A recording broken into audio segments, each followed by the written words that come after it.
So many beauty educators have launched their course and they launched it to be able to break free from the chair. I mean, they want to be able to stop spending so much time behind the chair and finally have more time to do the things they love with the people they love the most.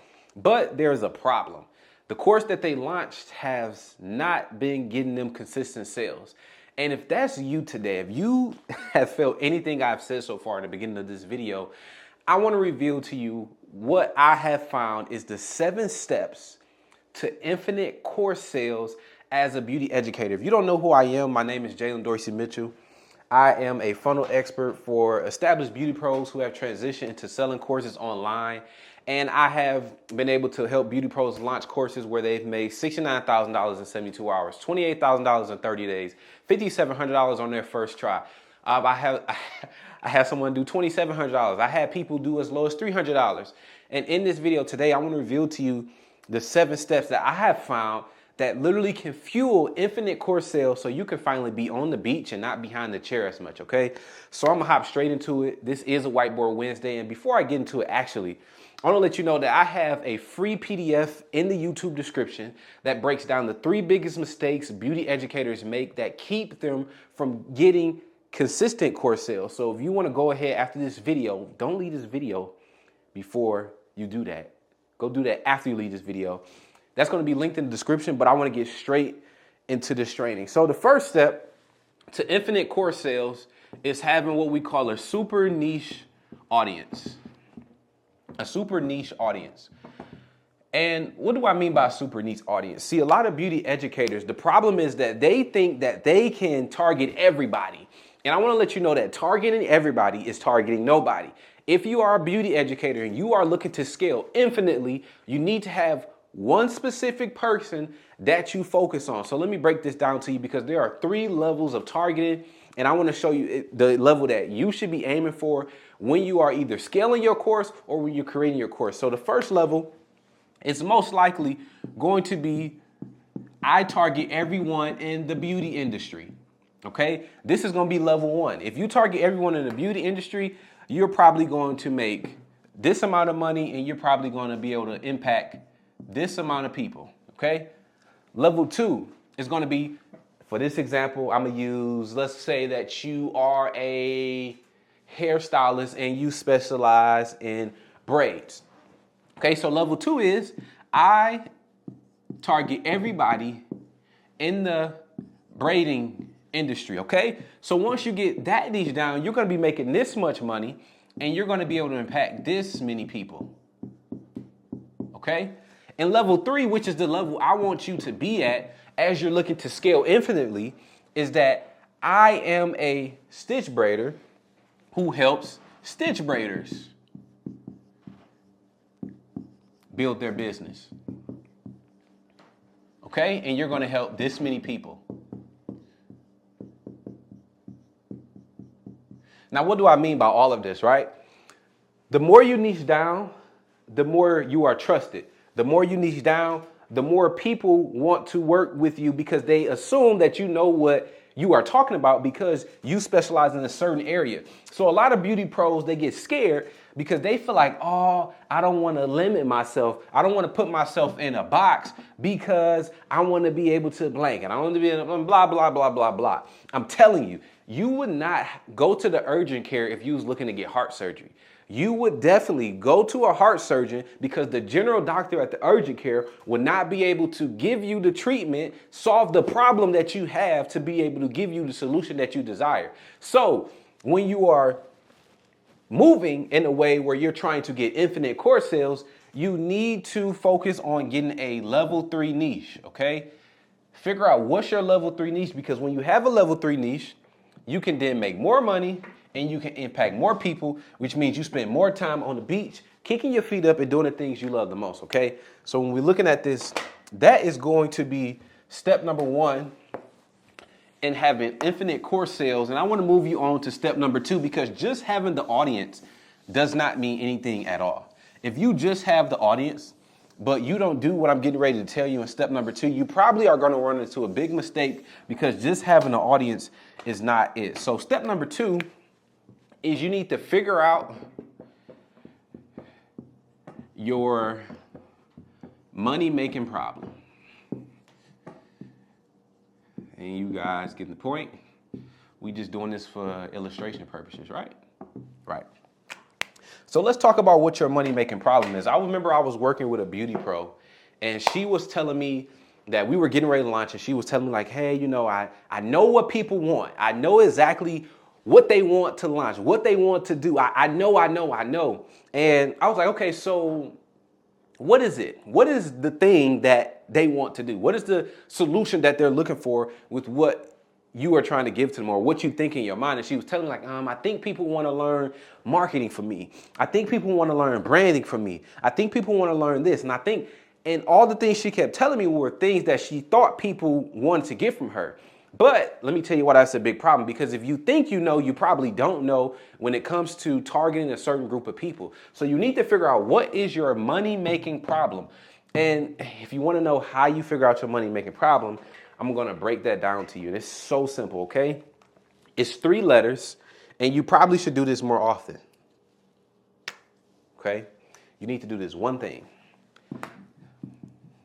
Ask. It's amazing how many beauty pros I work with that don't do this, okay? And it may be so simple. It may be like, oh, you know, I already know this already. Jaylin, I already know. I need to ask people. But if you already know you're not doing, then that defeats the whole point. So you need to ask people, what is the problem? But let me show you a cool way, because I know a lot of you may be introverts. I know a lot of you may claim to be shy, scary, whatever. Let me give you an easy way to ask people what they want a solution to, so you can figure out what your money-making problem is, okay? This is the easiest way. And I gave this example to the beauty pro I gave you before, and she was able to go and make about $400 off her first launch because she followed this simple process, okay? You're gonna open up your phone. You're gonna go to your direct messages. You're gonna look within the last 7 days, who have you talked to that is in your industry? So if you're a stitch braider, you wanna look for a stitch braider that you talked to in the last 7 days. If you're a brow artist, you wanna look for a brow artist that you talked to the last 7 days. If you are a K-tip specialist, you wanna look for a K-tip specialist that you talked to in the last 7 days. And you wanna go on that, and you wanna open up your inbox. And when you get in your inbox, you wanna ask them one simple question. And let's say this person's name is Kayla.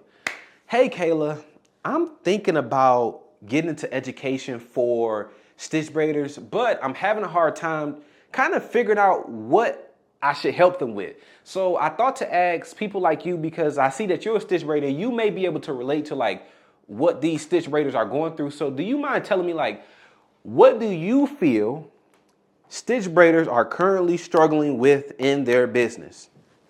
Boom. And guess what Kayla's gonna do? You didn't intentionally ask Kayla what she wants to know. You intentionally ask Kayla, what do she think other people need help with?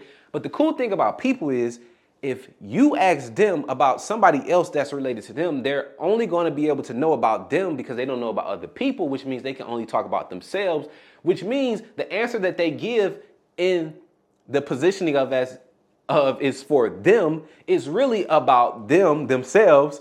And then you're going to be able to figure out what your money-making problem is. And I promise you, and I don't want to make no promises to start my career off.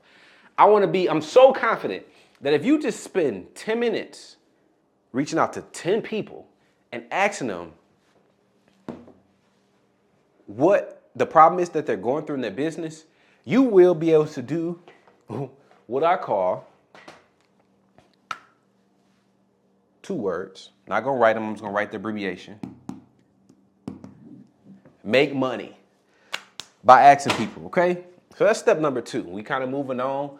I want to make these videos short, straight to the point, very practical, so you can go out into the marketplace and do the work, because it's no point in watching this YouTube video if you're not going to go do the work, right? Right. Okay. So step number 3, once you have figured out your super specific audience, then you have figured out what your money-making problem is. You then need to go out and you need to make an ugly course, or you need to refine, because if you already have a course, then you still would make an ugly course. You would make another ugly course, okay? Because you may want to change it up. You want to make an ugly course. Here's a big mistake I see a lot of beauty pros making, okay? First of all, they skip step 1 and number 2, but you're not going to do that because you're in the room right now because you're watching this video. But they skip step number 1 and 2. They go out and pay thousands of dollars. I recently had a client. I asked her, like, how much did you pay to get this course made? She told me she paid 10 grand to get the course made. And she didn't even know about step number 1 or step number 2 or had a system in place to launch it. But whole nother conversation for another day. Okay, so they go out and they don't do step number 1. They don't do step number 2. And they create this super polished course because they want everything to be perfect. And they put all these modules in it. And they put all these videos and workbooks and trainings and lessons inside of the course. And they launch the course and then they get the worst thing of them all. Y'all hear it? Crickets. Nobody buys nothing, okay? So you don't want to waste your money or your time, and definitely not your energy, into creating this polished course if it's your first time doing it or if it's your first time relaunching it. You want to make what we call an ugly course. And the ugly course is literally just a beta version of that course. So how do you make an ugly course? All right. You want to go ahead and probably use your phone or your own camera, and you want to film the videos yourself. You want to put them inside of an online course platform, and then you want to build what we call a funnel that's going to sell people into your course, sell the idea of your course. And honestly, if I take a step back, I've worked with some people where we just made the funnel and like we knew what we were going to sell. We knew what was going to be inside of it, but we wanted to test the idea. So we made the funnel, made the graphics, and we put it all in there, and we sent people to that funnel, and we let the marketplace decide if we should make that course or not. And guess what? People started buying because they wanted what we had to offer. And then we went ahead and made the course before we had what we call an orientation date, if you decide to do it that way. So once you get to step 1 and you get to step 2, you want to go ahead and make an ugly course, because if you spend your time, money, and energy making this polished thing and nobody signs up, you're going to be upset, okay? Because at this point, you do not know what people want at all. You have to figure out what people want, and people are going to tell you what they want once you launch your course, okay? So that's step number 3. Let's move on to step number 4, because you can do step number 3, but if you do not do step number 4, doing step number 3 makes obviously no sense, okay? So now once you do step number 3, you want to do step number 4, which is you want to get feedback and collect testimonials. Okay.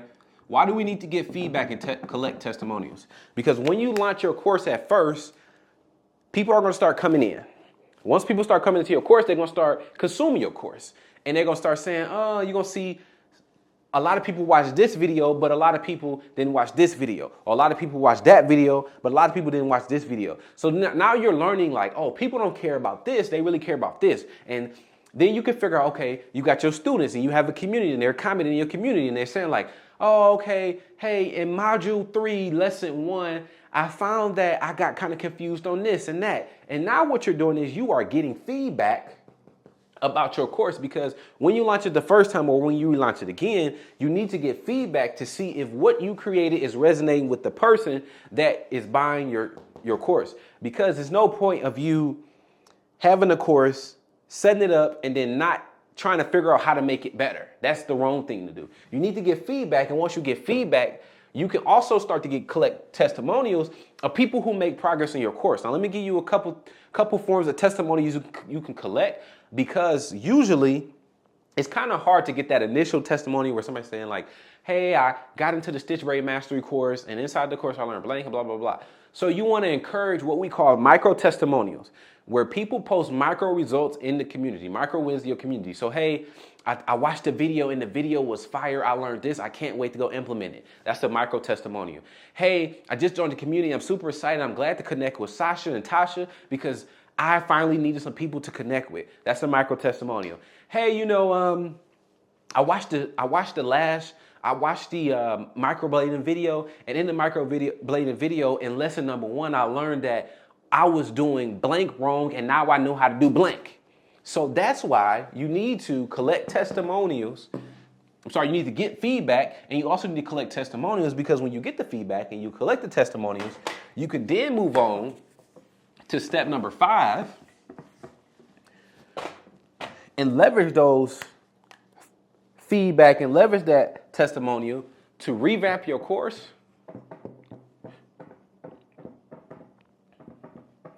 and fuel your content. So you get the feedback to revamp your course and figure out what videos people don't need, what videos did people watch, what videos did people like, what videos did people don't like, and then you fuel your content with the testimonials that you just grabbed from people, and now you're posting them on your stories. Now you're taking the content, and now you're taking the micro testimonials from your course, and you put it on your story. You making posts out of them. You go on live and you share screenshots on the live of people who have got success in your course. You putting it in your webinar slides. You are using the testimonials everywhere, using the testimonials everywhere so that you are able to fuel your content. Hey, sweetheart, can you take a picture of like this screen right here? Like getting the camera and maybe getting the live too, that'd be hard. Okay? And that's step number 5, okay? Now step number 6. And we got 2 steps left. 2 steps left, kind of get it tight to where it fill up the screen. We got 2 steps left. I want to go into step number 6, which is a step that kind of irks me when beauty educators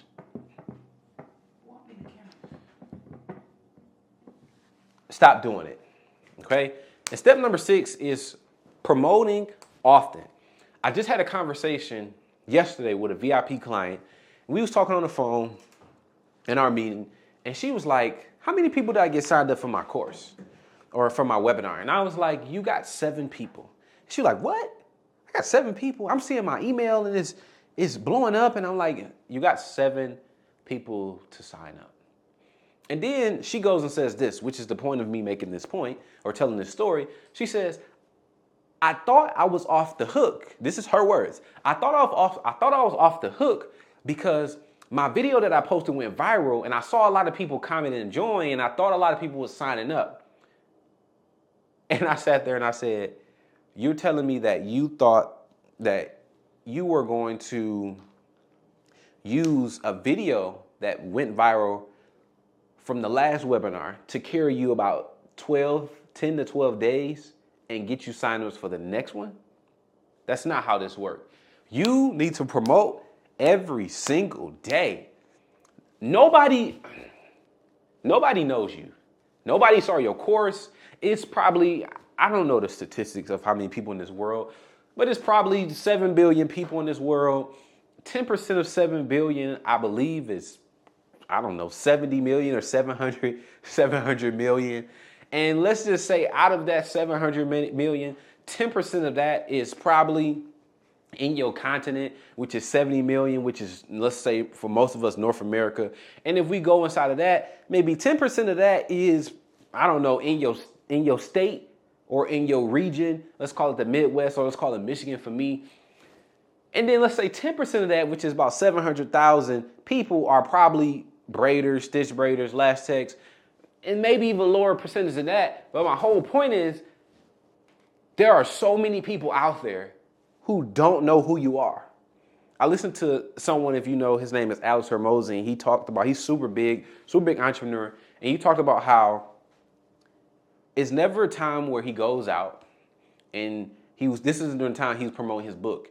And he was going out, he was walking around, and people would come up to him, but some people would come up to him, or he would talk to some people, and they would be like, he would ask them, like, did you sign up for my book launch? Or did you hear about my book launch?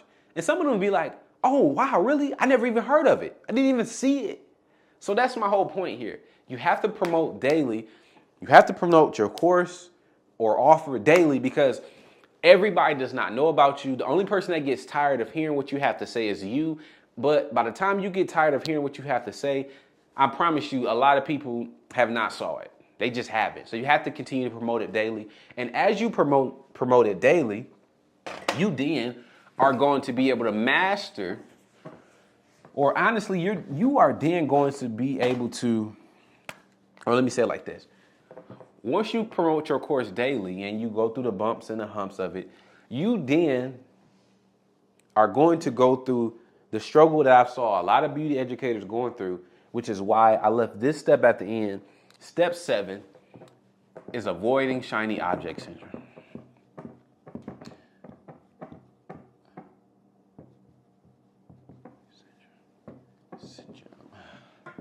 Okay. This is how this usually goes. I'm gonna draw this in black so I know y'all see it. This is how this usually goes. This is your journey. This is where you start, at the bottom. And you gotta climb up this hill. And then you get right here, okay? So let's walk through it. This is you. You launch the course, you start promoting the course in the beginning, you working up this hill, you posting every day, you getting motivated, you fired up, and you finally get up here and you see success, and you like, yes, I'm so happy that I got success. And then you see somebody else on this hill, at the top of their hill, that's talking on the ground, and the ground reaches your ear, and they talking about, you can start a mentorship where it's 6 weeks, and you can charge this much, and you can mentor beauty pros, and you start hearing that. You launched a stitch braiding course for stitch braiders, but you start hearing somebody else talk about you can launch a mentorship. I mean, you probably made about $50,000 from your stitch braiding course, but you hear this person on this other mountain, and they talking about this mentorship, or they talking about that ebook you can write, or they talking about that webinar you can do. You hear that right there, and guess what you start doing? I don't want you to do this, but guess what you start doing? You start listening to that person, and you start saying, you know what? Sales are kind of getting slow. I made 50 grand, but sales are getting slow. I'm not going to keep pushing this. I want to do something new. Because if I do something new, I'm going to be able to open up the pool of people. I'm going to be able to target more people. And I'm going to be able to do exactly what this person is doing. But I want to let you know that every time you start something new, you are eventually going to have to start at the bottom of this hill again. Because this hill represents effort. This hill represents time. This hill represents all the emotions and struggles and video filmings and things that you go through to get to the top and make this 50 grand with your course. And when you start over, you have to start back at the bottom. So you think the person on the other hill that's telling you about this shiny object new opportunity is going to help you go farther up the hill. But really what you're going to start doing is you're going to start falling down the hill, and eventually you're going to end up right here. And guess what you're going to have to do? Climb back up. And that's going to represent 10 years, 2 years, more sweat, more videos you got to make. And I want to be the person to tell you, and I want to look in your face and tell you this, for the YouTube sphere, as Myron goes and calls it.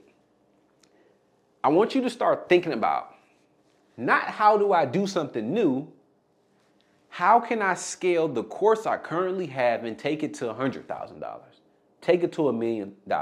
Take it to $10 million. Think that way, because you've already put in the work, the effort, the time, the energy, the sweat, the tears, the heartaches, the long nights and the long videos, the editing, the money to get here. So why would you listen to somebody over there when you could just keep going up your hill to get to the next level? Okay, so those are my 7 steps to infinite course sales as a beauty educator. And I'm very confident that as you follow these 7 steps, you will be able to get to infinite course sales in your beauty educator career. And you will be able to finally break free from the chair and spend more time doing the things you love with the people you love the most. So once again, we are on the road to 50 subscribers, okay? I think I currently got 10. So I want you to go ahead and hit the subscriber button for me so I can stay a little bit motivated. I'm going to do it regardless, but stay a little bit motivated to put more videos out like this and keep pushing. And remember, if you want to work with me, you can always click the link in the description to apply to work with us, me and my team, and I will walk with you and help you figure out how can you scale with the course you currently have. Or if you are a category queen and you know you have the audience, you know that people want to buy from you, you are getting engagement, you already know how to put out content, you already know how to use CapCut, you are using some type of editing software. If you are that type of category queen and you have not launched a course, you still can apply and work with me. Just go ahead and click the link in the description, and I'll catch you guys in the next Whiteboard Wednesday.